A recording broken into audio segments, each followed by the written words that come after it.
I used to live fast. Not in the wild, reckless way people imagine, but in the quiet, suffocating way that convinces you slowing down is the same as falling behind. I worked long hours. I skipped weekends. My phone was always buzzing, always glowing, always reminding me I hadn't done enough. And at some point, without noticing, my life stopped feeling like a life. It felt more like an airport terminal, people coming and going, announcements echoing, time disappearing. I didn't realize how lonely I was until the morning I spilled my coffee in the middle of a crowded street and not one person stopped to help, including me. I just kept walking, like always. It was raining the day everything changed. Not the type of rain that makes you run for cover, the soft kind that feels like the world is pressing pause. My laptop had died, and for once, I didn't rush home to replace it. Instead, I ducked into a small bookshop. I'd passed 1,000 times but never really noticed. The bell above the door chimed. Warm light, old wooden shelves, a smell of paper and dust and calm. And her. She was behind the counter, arranging a stack of worn paperbacks, humming quietly to herself. She looked up at me, not with that practiced customer service smile, but with something real. Something like recognition. Rough day? She asked. I don't know why, but I told her the truth.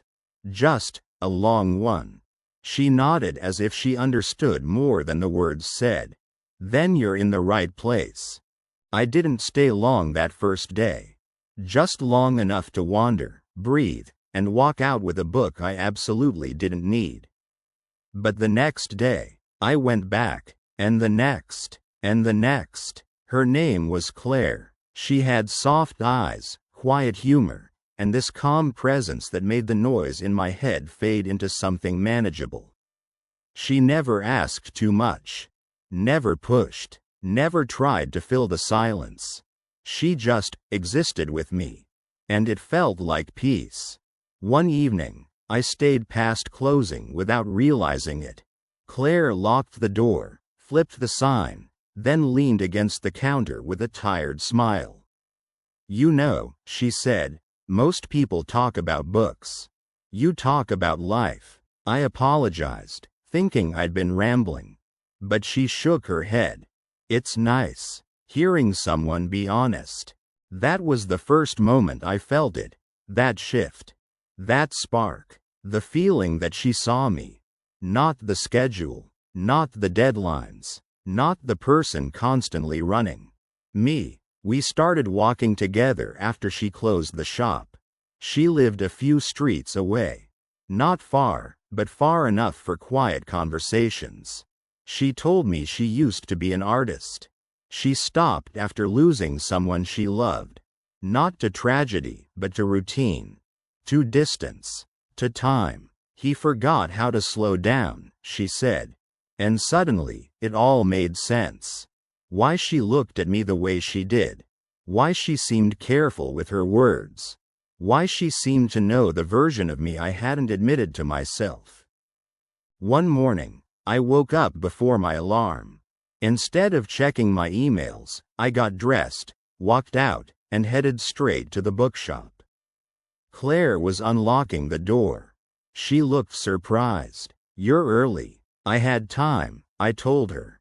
Her smile, that soft, gentle smile, was all the confirmation I needed. For the first time in years, I wasn't running anywhere. I was arriving. Weeks passed. One evening, she led me up a small staircase I didn't know existed. A studio. Her studio.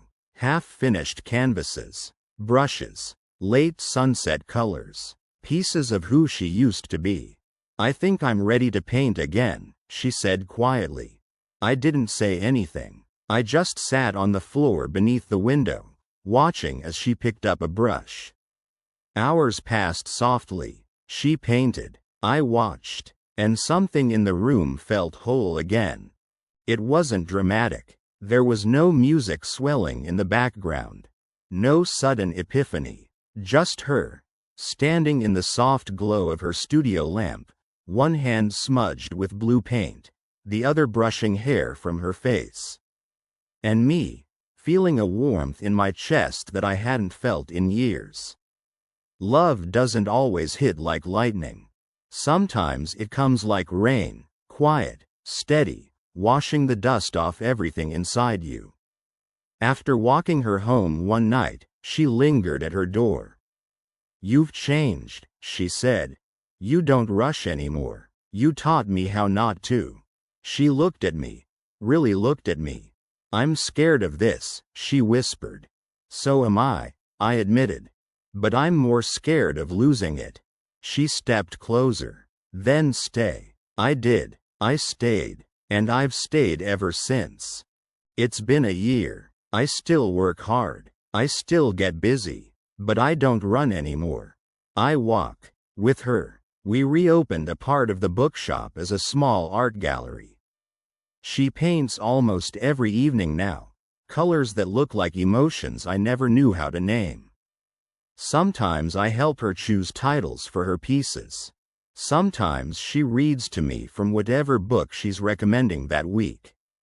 Sometimes we just sit, her head on my shoulder, the world quiet around us. Life is still messy, still imperfect, but it's ours, real, steady, soft, and if you ask me what changed, I stopped rushing through life and found someone worth slowing down for.